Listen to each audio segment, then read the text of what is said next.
Madame, mademoiselle, monsieur, bienvenue à Metro News. Voici les principaux titres qui seront développés aujourd'hui. La déclaration de politique générale du Premier ministre nommé Fritz William Michel a 70% de chances de passer le cap de la Chambre basse, selon le député Ronald Etienne, membre de l'Alliance parlementaire pour le renouveau, bloc majoritaire. Seule une requête du juge instructeur dans le cadre d'une commission rogatoire peut permettre à l'unité de lutte contre la corruption, ULCC, d'intervenir dans l'affaire Petro-Caribé. C'est ce qu'a fait savoir le directeur de l'ULCC, le major David Basile. Le mouvement baptisé Force de l'opposition progressiste annonce la reprise de la mobilisation anti-gouvernementale pour ce dimanche.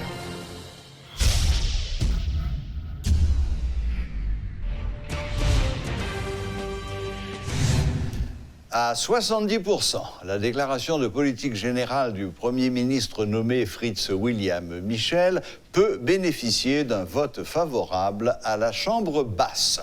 C'est ce qu'a déclaré ce vendredi le député Ronald Etienne, membre de l'Alliance parlementaire pour le renouveau, bloc majoritaire à la Chambre basse. Selon le député de la circonscription de Pestel, la majorité des parlementaires, y compris certains de l'opposition, sont prêts à voter pour le gouvernement. Le pays doit retourner dans la normalité. Un gouvernement légitime est indispensable pour adresser les différents problèmes, affirme le parlementaire, appelant ses collègues de l'opposition à un dépassement de soi. La personne du Premier ministre, c'est un jeune, dans un pays où il y a un problème l'âge. Au contraire, moi-même, le problème l'âge là, c'est pas un problème lié, au contraire, c'est un avantage. Il faut que les jeunes prennent responsabilité et tout. Il faut qu'ils jouent des rôles très importants dans le pays. Ils sont capables beaucoup plus sensibles à la solution. Alors, je pense dans ce sens, même accueilli venu Premier ministre là. Et moi, paré pour me voter, je pense que en 70%, dépasser les 70% de vote au niveau de la Chambre des députés. Parce que je pense qu'il y a des blocs, un bloc APR là, et il y a d'autres blocs encore, et qui ne sont pas trop opposés, trop radicaux contre le gouvernement qui a voté ça.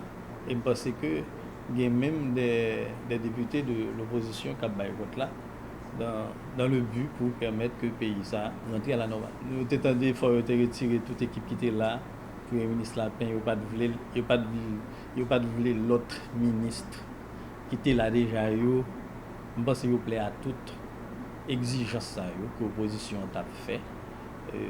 Au contraire, qu'on y a là, il y a en plus, parce que son ministre, c'est un gouvernement qui a 9 femmes. Parce que nous avons essayé de faire dans le pays parce que nous avons une femme très efficace. Des fois, elle est dans le job. Je pense que faut réfléchir pour le pays a une chance pour permettre que nous entrions dans une situation plus ou moins normale sans pour autant que nous pas suspendre poser problème fondamental pays. C'est que le pays a souffert trop. Il faut que nous ballons chance pour nous voir si au moins nous pouvons avancer plus devant.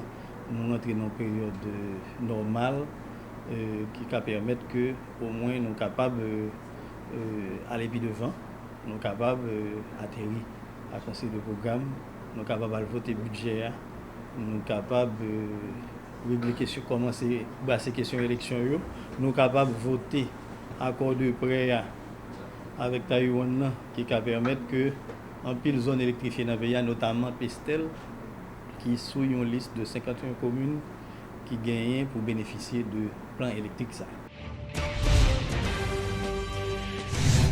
Le mouvement baptisé Force de l'opposition progressiste dénonce un complot du pouvoir en place qui veut à tout prix empêcher la tenue du procès Petro-Caribé. Cette structure politique de l'opposition continue d'exiger le départ du président de la République tout en minimisant la nomination d'un nouveau Premier ministre.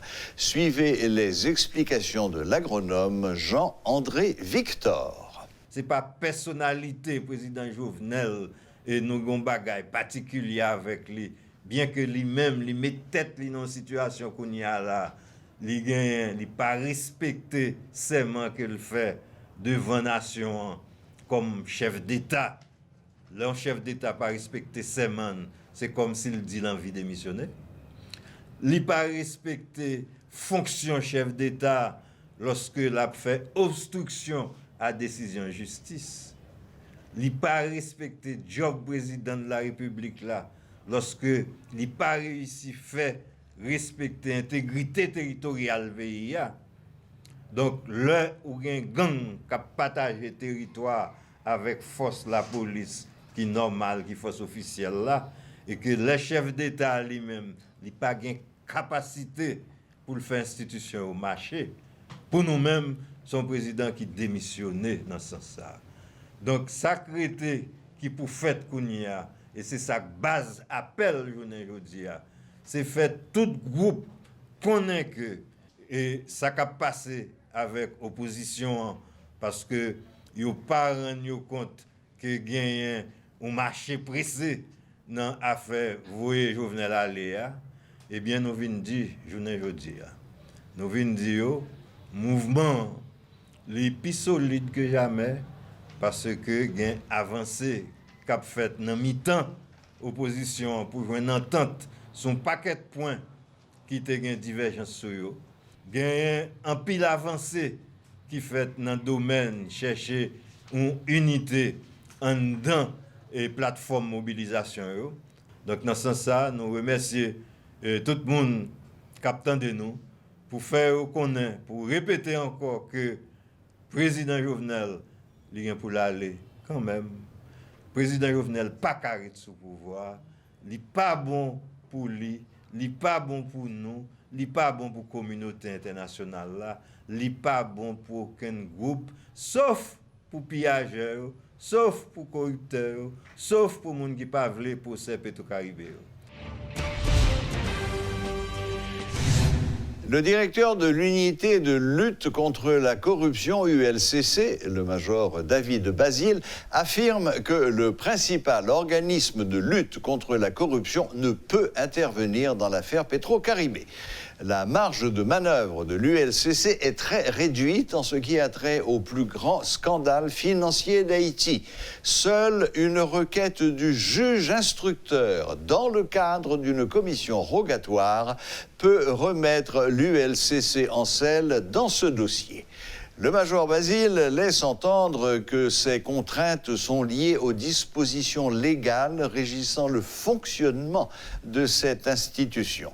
L'ULCC peut se saisir automatiquement d'un dossier lorsqu'il y a scandale et clameur publique. Cependant, lors du scandale sur Petro-Caribé, le dossier était déjà pris en charge par le Parlement. L'Assemblée des sénateurs avait décidé de faire appel à l'expertise de la Cour des comptes mettant l'ULCC hors jeu. M. Basile souhaite qu'une législation nouvelle contre la corruption qui accorde plus de marge de manœuvre à l'ULCC, l'organisme n'a aucun contrôle sur un dossier de dénonciation soumis à un juge instructeur. Il explique que l'incapacité d'intervenir sur l'affaire Petro-Caribé n'est pas motivée par des positions partisanes. M. Basile, l'ancien ministre de l'Intérieur, sous l'administration de Michel Martelly, assure qu'il n'est pas personnellement mis en cause dans le scandale financier résultant de la dilapidation des fonds octroyés dans le cadre de l'accord financier avec le Venezuela. Il donne la garantie qu'il continuera de s'acquitter de sa tâche conformément aux prescrits légaux. Un forum a été organisé ce vendredi à l'intention des greffiers du tribunal de première instance dans la juridiction de Port-au-Prince. Cette initiative, qui s'inscrit dans le cadre des activités du programme conjoint état de droit entre le Programme des Nations Unies pour le développement, le PNUD, et la mission des Nations Unies pour l'appui à la justice en Haïti, MINUJUST, en collaboration avec la direction de l'administration pénitentiaire et le Conseil supérieur du pouvoir judiciaire, vise à sensibiliser les greffiers en ce qui concerne leur importance au niveau de la chaîne pénale.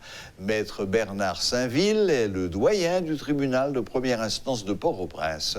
Suivez ses explications. Qui constat nous avons fait, nous avons fait un constat, nous le roi, il fixe un délai pour mener mon dans le tribunal. Mais malheureusement, nous avons délai ça dans la majorité des cas pas respecté. Nous avons dit contravention, pratiquement pas de délai. Pour délit, la loi pratiquement pas fixé délai parce que depuis 1927, la loi, 6 mai 1927, sous flagrant délit correctionnel que les comparutions immédiates, qui dit le même jour, le commissaire gouvernement capable de mener mon nom dans le tribunal avec un simple procès verbal de flagrance. Mais nous avons dit tout, nous avons fait un forum avec magistrats, ça veut dire juge avec magistrats du parquet, officier du parquet. Mais nous avons dit tout, greffe là, c'est un maillon important lié dans la chaîne. Ça veut dire si il y a une chaîne, il faut que tout maillon ait un rapport, imbriqué avec l'autre pour capable fonctionner. Nous connaissons que le greffe là, c'est lui-même qui porte d'entrée dossier au niveau tribunal. Nous disons si pas un travail en synergie qui fait dans le niveau greffe, ça est capable de faire des choses bloquées. Parce que des fois, nous connaissons juge là, ministère public là, bon, des fois, tout, nous pas de droit de juge honnête, des fois, juge pas là, tout, ministère public pas là. Mais dans la majorité des cas, on a son greffier pas là, son huissier qui pas là, qui fait, le système n'a pas fonctionné. Et dossier va venir avec une vitesse, ça veut dire qu'il faut que nous évacuions en temps réel pour prison par regorger de détenus. C'est ça que fait nous faire forum ça là. L'objectif là c'est sensibiliser les greffiers. Nous dit nous d'accord que les conditions de travail sont pas bonnes. Toutes conditions sont pas réunies. D'ailleurs, toute journée il y a des revendications à faire passer pour salaire. Mais nous dit tout c'est pas parce que les revendications sont pas satisfaites pour greffier à pas faire travail. Nous dit la justice son service public, c'est service public de la justice. Décret 22 autres la parler, service public ça faut fonctionner sans interruption. Nous réunissons tous les greffiers là, greffier tribunal de première instance. Nous prenons commis parquet qui c'est greffier tout, et puis nous réunissons greffier tribunal de paix qui relève des juridictions tribunal de première instance pour nous parler, pour nous expliquer au travail, sanctions qui sont capables de tomber sous tête si on ne pas faire travail. En cas de négligence qui est capable de arriver, nous parlons avec eux pour nous recommander capable de faire chaîne pénale là, fonctionner bien. Pour nous amener dans le tribunal, dans le délai la loi prévoit, pour ça qui mérite sanction, le SATO qui mérite d'entrer la caillou pour le. 2 documents ont été officiellement remis à l'État haïtien ce vendredi lors d'une cérémonie organisée par l'OIT, Organisation internationale du travail en Haïti. Il s'agit d'une liste de travail dangereux et d'un plan national de lutte contre le travail des enfants. Des documents qui permettront à l'État de mieux protéger les mineurs. Désormais, l'État haïtien dispose de 2 documents lui permettant de protéger les enfants contre le travail. Après plusieurs mois d'élaboration, une liste de travaux dangereux et un plan national de lutte contre le travail des enfants ont vu le jour. Nous-mêmes dans les Caraïbes, nous n'avons pas jamais identifié le travail dangereux pour les enfants. Donc, les enfants fait toute bagaille, que ce soit la caillou, le travail domestique, soit on fait le caïmoun ou bien on fait dans le secteur informel là. Vraiment dans le secteur formel là. Donc, nous essayons d'identifier un ensemble de travaux dangereux qui te mettre en danger physique Timounio, au niveau psychique, etc. Timoun ça ou dans cadre de travail en général, ou après l'école là en termes de rendement diminué. Tenant compte de toutes ces considérations, plus question de laisser travailler des mineurs, persiste et signe l'Organisation internationale du travail en Haïti qui mène une lutte acharnée contre le travail des enfants. D'ailleurs, il y a quelques années depuis qu'Haïti a signé les conventions 138 et 182 visant à protéger les jeunes de moins de 18 ans, rappelle pour sa part l'officier de projet à l'OIT. Mieux vaut tard que jamais, les 2 documents produits par un comité tripartite arrivent à point nommé, estime Eunice Seignan. Avec le document ça, nous espérons que l'État haïtien a pris un engagement légal pour les dire voilà une liste de travail que tout le monde pas doit faire. Okay? Si vous pas 18 ans, place où c'est la caille parents ou place où c'est dans l'école et vous supposé mettre des mesures en place pour accompagner tout le monde ça. Tout le monde qui a déjà des actions pour capable retirer capable supposé faire. Notons que plusieurs milliers d'enfants sont contraints d'effectuer des travaux inappropriés à leur physique, et ceci dans des conditions inacceptables. La liste de travaux dangereux et le plan national de lutte contre le travail des enfants sont donc conçus pour mettre fin à cette problématique. L'État haïtien et l'OIT sont convaincus que la seule chose qu'un enfant devrait faire travailler est son imagination. Nos espoirs en forme de graffiti. On écrit sur les murs pour que l'amour se lève un beau jour sur le monde endormi. La direction de la protection civile a réalisé cette semaine un atelier de renforcement du système national de gestion des risques et des désastres.